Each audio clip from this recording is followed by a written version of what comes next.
اعوذ باللہ من الشیطان الرجیم بسم اللہ الرحمن الرحیم۔ محترم ناظرین، السلام علیکم ورحمۃ اللہ۔ آج ہمارا موضوع ہے جب ہارون رشید نے لوگوں کو طواف کرنے سے روک دیا۔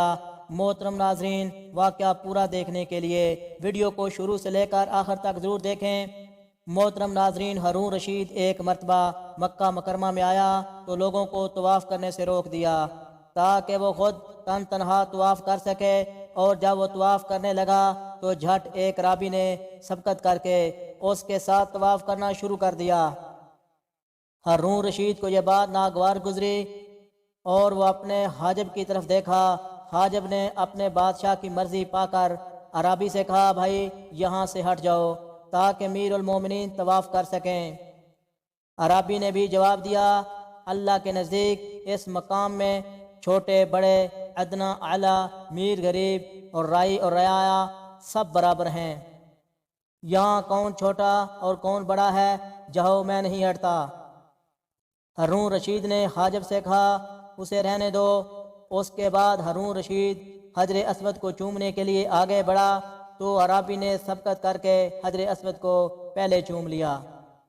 ہارون رشید جب مقام ابراہیم میں نماز پڑھنے کو آگے بڑھا تو عرابی نے سبقت کر کے وہاں پہلے نماز پڑھنا شروع کر دی۔ ہارون رشید جب طواف اور نماز سے فارغ ہوا تو حاجب سے کہا کہ اس عرابی کو میرے پاس لاؤ۔ چنانچہ حاجب گیا اور عرابی سے کہنے لگا، چلو تمہیں امیر المومنین بلاتے ہیں۔ عرابی نے کہا، مجھے ان سے کوئی حاجت نہیں ہے، پھر میں کیوں جاؤں؟ ہاں، اگر انہیں مجھ سے کوئی کام ہے تو وہ خود میرے پاس کیوں نہیں آتا؟ عرابی کا جواب ہارون رشید کا حاجب سن کر غصے میں آ کر واپس ہوا اور اس کا جواب ہارون رشید کو سنا دیا۔ ہارون رشید نے سن کر کہا، وہ ٹھیک کہتا ہے، مجھے خود اس کے پاس چلنا چاہیے۔ چنانچہ ہارون رشید خود اس عرابی کے پاس پہنچے اور اس کے سامنے کھڑے ہو کر السلام علیکم کہا، جس کا جواب وعلیکم السلام کہہ کر عرابی نے دیا۔ ہارون رشید نے کہا، کیوں بھائی، اجازت ہے بیٹھ جاؤں؟ عرابی نے جواب دیا، یہ گھر نہ آپ کا ہے نہ میرا، پھر مجھ سے اجازت کیسی؟ اور میں اجازت دینے والا کون ہوں؟ یہاں ہم سب برابر ہیں، آپ چاہیں تو بیٹھ جائیں، چاہیں تو واپس چلے جائیں۔ ہارون رشید اس قسم کی جرأت امیز گفتگو سن کر حیران رہ گیا۔ اسے گمان تک نہ تھا کہ ایسی گفتگو بھی کوئی اس سے کر سکتا ہے۔ پھر وہ عرابی کے پہلو میں بیٹھ گیا اور کہنے لگا، میں عرابی تم سے تمہارے فرض کے متعلق پوچھتا ہوں، کیا تم بتا سکو گے؟ اگر تم بتا دو میں تمہارا قائل ہو جاؤں گا۔ عرابی نے جواب دیا، آپ کا یہ سوال معلم بن کر ہے یا متعلم بن کر؟ ہارون رشید نے کہا، متعلم بن کر۔ عرابی نے کہا، پھر طالب علموں کی طرح سامنے مؤدب ہو کر بیٹھو اور پھر پوچھو۔ ہارون رشید مؤدبانہ طریقے سے سامنے بیٹھ گیا اور پھر فرض کے متعلق پوچھنے لگا۔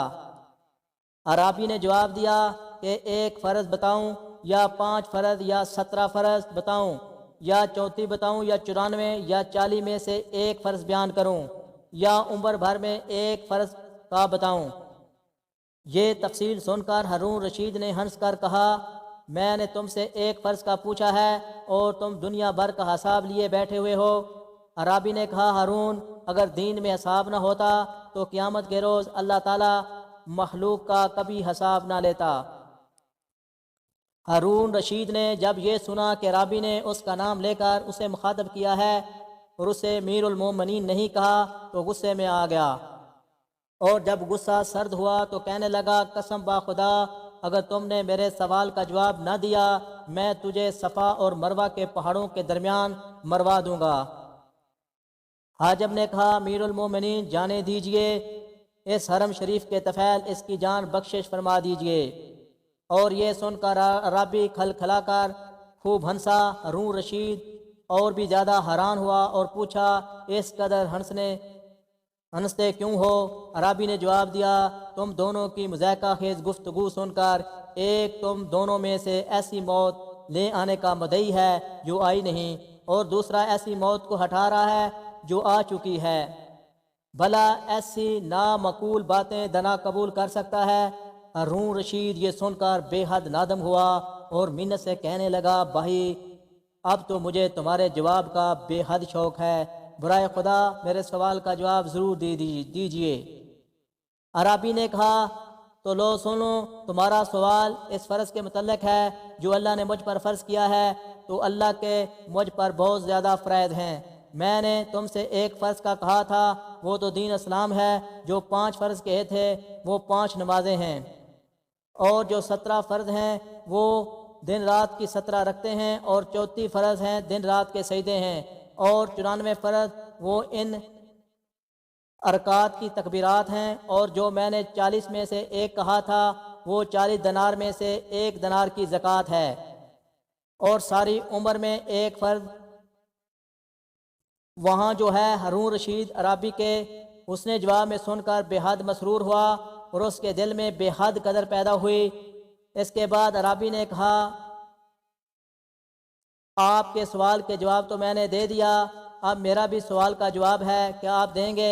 ہارون رشید نے کہا، ہاں پوچھئے۔ عرابی نے کہا، کیا فرماتے ہو؟ میر المومنین اس شخص کے لیے جس نے صبح ایک عورت کو دیکھا تو وہ عورت اس پر حرام تھی، ظہر کا وقت ہوا تو حلال ہو گئی، عشاء کا وقت آیا تو پھر حرام ہو گئی، صبح ہوئی تو حلال ہو گئی، اس کے بعد پھر ظہر کا وقت آیا تو حرام ہو گئی، عصر کا وقت آیا تو پھر حلال ہو گئی، مغرب کا وقت ہوا تو حرام ہو گئی، عشاء کا وقت آیا پھر حلال ہو گئی۔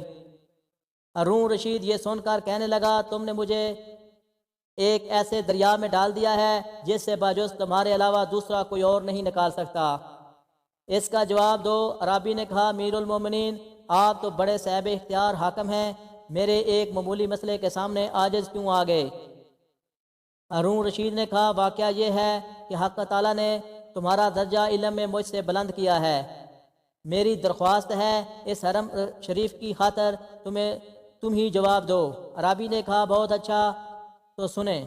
وہ ایک ایسا شخص ہے جس نے صبح کسی دوسری باندی کو دیکھا جو اس پر حرام تھی، ظہر کا وقت آیا تو وہ باندی اس نے خرید لی، اب وہ اس پر حلال ہو گئی، عصر کے وقت اس نے آزاد کر دیا، پھر اس پر حرام ہو گئی، مغرب کے وقت اس نے نکاح کر لیا، پھر حلال ہو گئی، عشاء کے وقت اس نے طلاق دے دی تو پھر حرام ہو گئی، صبح اس نے رجوع کر لیا تو پھر حلال ہو گئی، ظہر کا وقت آیا تو وہ شخص مرتد ہو گیا، وہ پھر اس پر حرام ہو گئی، عصر کے وقت وہ شخص پھر مسلمان ہو گیا تو اس عورت پر حلال ہو گئی، مغرب کے وقت وہ عورت مرتد ہو گئی، پھر وہ حرام ہو گئی، عشاء کا وقت آیا تو وہ پھر مسلمان ہو گئی، لہذا پھر وہ حلال ہو گئی۔